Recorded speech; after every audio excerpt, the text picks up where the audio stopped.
Halo teman-teman, lagi bersama saya Rusa Putra di channel satu-satunya ini ya, teman. Jadi di sini kita bakal mereaction lagi nak teman-teman.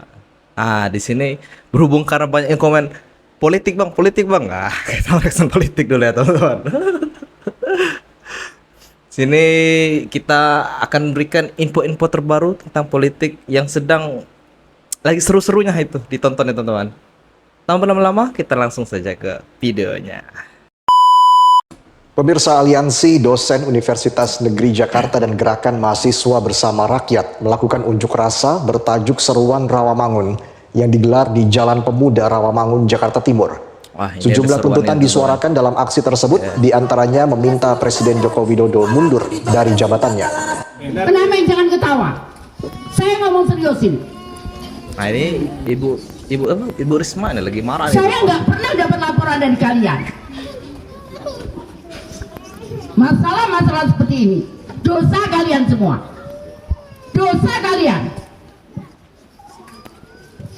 Kenapa kita nggak akan pernah selesai kalau mereka belum sejahtera? Saya nggak pernah loh dapat laporan dari kalian. Ini rasanya kena omel mak sendiri nih teman-teman. Ayo, mana pertanggungjawaban kalian? Ini Pak Dijan ini. Saya keras soal ini. Karena apa? Itu dititipkan kepada Tuhan, kepada kita. Bukan hanya agama, kita dibayar untuk ngurusi mereka. Itu betul itu teman. Paham? Paham ya? Anak-anakku semuanya. Tapi kalau kalian kerjanya dengan hati untuk membantu orang miskin, coba lihat. Di sekitar kita masih banyak yang ini. Apakah layak saya ngomong sama staf saya, wah ke Pelabuhan Bajo, ibu rekreasi, gila Jepang itu. Saya melihat orang miskin aja nggak tega. Ngapain saya rekreasi? Saya ingat ada anak pendamping PKH dari Yaukimo itu dia untuk saya ngomong, saya mau fikon dengan kalian. Dia yang terjadi, dia harus jalan kaki 3 hari 2 malam, jalan kaki hanya untuk dapat sinyal. Dia bisa fitcon dengan saya. Anak-anakku, masih banyak orang yang lebih sengsara dari kita. Paham semua? Itu yang saya katakan ya, janji Prabowo Gibran, anehnya yang membayar adalah Pak Jokowi gitu kan. Kalau secara ideal maka siapa yang berjanji, dia yang berhutang, maka yang membayar adalah yang berjanji dan berhutang. Nah ini kan masalah etika ya, kenegaraan dan pertanggungjawaban anggaran pendapatan dan belanja negara. Kalaupun pada saatnya nih siapa yang harus mewujudkan untuk membayar hutang itu adalah mereka yang berjanji, bukan Pak Jokowi. Jangan ada lagi kesulitan masyarakat dengan membludaknya, meningkatnya harga-harga kebutuhan pokok mereka. Yang kedua, dia ingin supaya elit-elit politik ini kembali memperhatikan rakyat. Jangan memperhatikan kelompoknya, jangan memperhatikan keluarganya, jangan memperhatikan pendukung ini yang punya kepentingan tertentu untuk kepentingannya sendiri. Yang keempat, ingin supaya suara demokrasi ini jangan sampai mundur.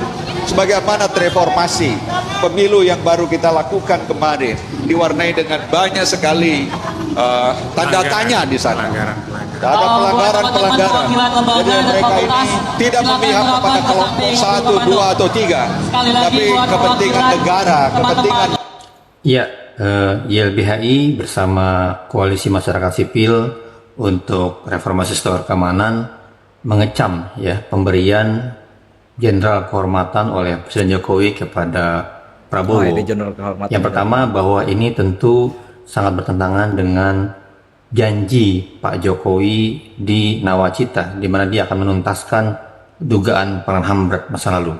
Ini juga bertentangan dengan semangat serta pengakuan dan penyesalan Presiden Jokowi terhadap 12 peristiwa pelanggaran HAM berat, di mana salah satunya adalah peristiwa penculikan aktivis, yang dimana kita tahu bersama bahwa keputusan Dewan Kehormatan Perwira tahun 98 memutuskan ya, menyatakan bahwa Prabowo terlibat dalam kasus penculikan gitu.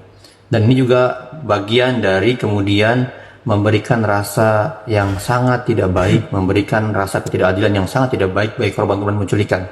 Hingga hari ini korban penculikan masih menanti janji, masih menanti kewajiban, masih menanti hukum bekerja.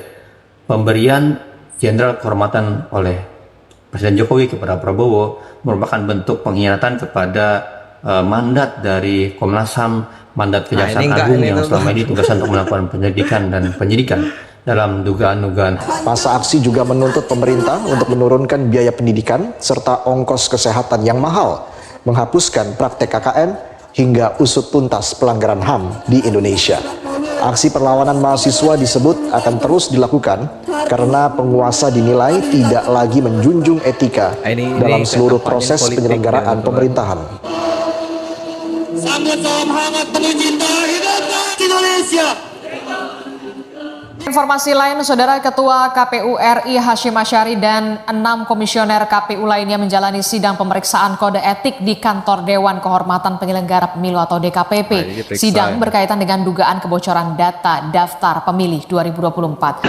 Jika memang suara kita tidak didengar, maka kita siap untuk turun aksi, dan hari ini kita buktikan itu, dan juga kita nyatakan bahwa kita siap untuk turun aksi dengan jumlah massa yang banyak. Barreskrim Polri mengungkapkan hampir semua partai politik melakukan dugaan pelanggaran tindak pidana pemilu pada pemilu 2024. Sementara Bawaslu RI menyebut hingga kini pihaknya belum menemukan adanya pelanggaran pemilu yang masuk kategori pelanggaran terstruktur, sistematis, dan masif atau TSM.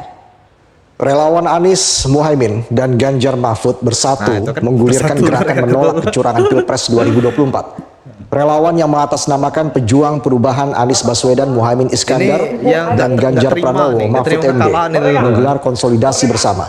Mereka menyuarakan untuk bersatu melawan pemilihan presiden 2024 yang penuh kecurangan. Mereka menyoroti rezim Presiden Joko Widodo serta KPU yang dianggap ikut dalam kecurangan Pilpres. Gerakan ini juga mendesak agar DPR segera menggulirkan hak angket. Meski begitu, mereka mengaku belum berdiskusi dengan pasangan capres-cawapres masing-masing karena gerakan ini bergulir secara mandiri. Oke. Jadi kita ini berkumpul untuk melakukan kebenaran. Kebenaran ini tentang dibayar, kebijakan pelaksanaan pemilu ini secara jujur dan adil bagi rakyat dan bangsa Indonesia. Ini rakyat yang ditipu nanti. Tindakan apa yang diambil, Pak? Oh, hukum. Karena negara kita negara hukum. Ya kalau merasa kuat mengatur hukum ya silakan. Tapi kan rakyat udah tahu. Kalau hukum itu berlaku salah, tindakannya berlaku salah, maka rakyat pun menilai, oh ini hukumnya udah nggak bener gitu. Betul nggak? Ya itu masalahnya. Tapi seakan-akan 02 itu merasa menang dan ingin merangkul semua pihak. Waduh, yang dirangkul itu jangan digoblokin, ya. Jadi boleh aja merangkul, kalau merangkul memberikan satu kenyataan-kenyataan yang benar. Merangkul untuk menyadarkan masyarakat berpihak kepada rakyat. Merangkul kepada masyarakat untuk membangun suatu demokrasi yang benar-benar demokratis.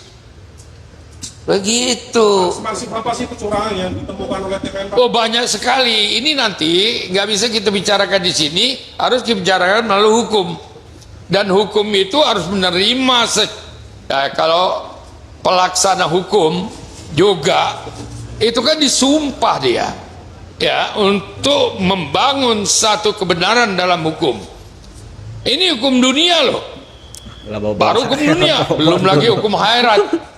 Kalau sampai pembenaran hukum itu menyimpang dari itu, di akhirat dia mampus saja. Saya ambilkan contoh ini contoh ada PJ Kepala Daerah bagian bansos. Oke. Tapi warna sarung bansosnya sama dengan salah satu pasangan calon. Apakah ini tidak politis? Ini contoh ya.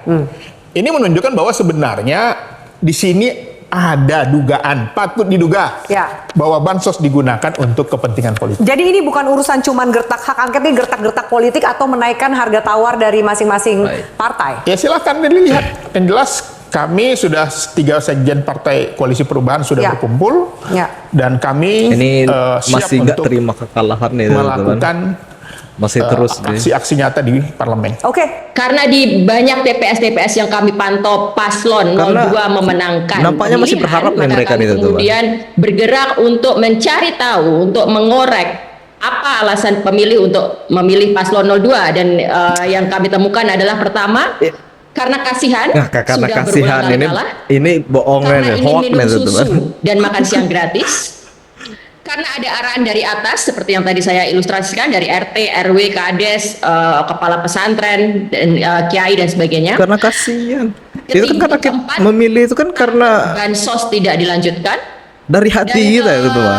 Kelima yang memang juga cukup berdampak, mereka melihat figur tertentu sebagai figur gemoy dan kehadiran anak Jokowi. Jalur-jalur yang ditempuh oleh Gibran dan kronik-kroniknya adalah jalur-jalur yang non prosedural dan inkonstitusional. Prabowo itu adalah produk gagal dari turunan Orde Baru, sedangkan Gibran adalah anak haram konstitusi. Bahwa kita hari ini mau bilang Prabowo, Gibran itu adalah bentuk humor dan kelucuan di dalam ruang demokrasi kita. Tim Hukum Nasional pasangan Anies Baswedan Muhaimin Giliran Iskandar udah Jawa kepilih, Timur baru mendesak itu gembor-gembor Badan Pengawas itu. Pemilihan Umum atau Bawaslu Kabupaten Sampang Madura. Kenapa nggak untuk dari melakukan awal tuh kan? pemungutan suara ulang karena banyaknya temuan pelanggaran pemilu. Tim Hukum Nasional Amin menyebut pelanggaran pemilu di Sampang sudah masuk kategori terstruktur, Tim-tim yang belum move on ini, teman. Dugaan kecurangan pemilu 2024 terjadi secara sporadis, tak hanya di dalam negeri, namun juga di berbagai TPS luar negeri. Banyaknya temuan dugaan kecurangan tersebut mengarah pada dugaan terjadinya kecurangan pemilu yang terstruktur, sistematis, dan masif. Tim Liputan, Metro TV. Pak Anies kan belum pernah beroposisi.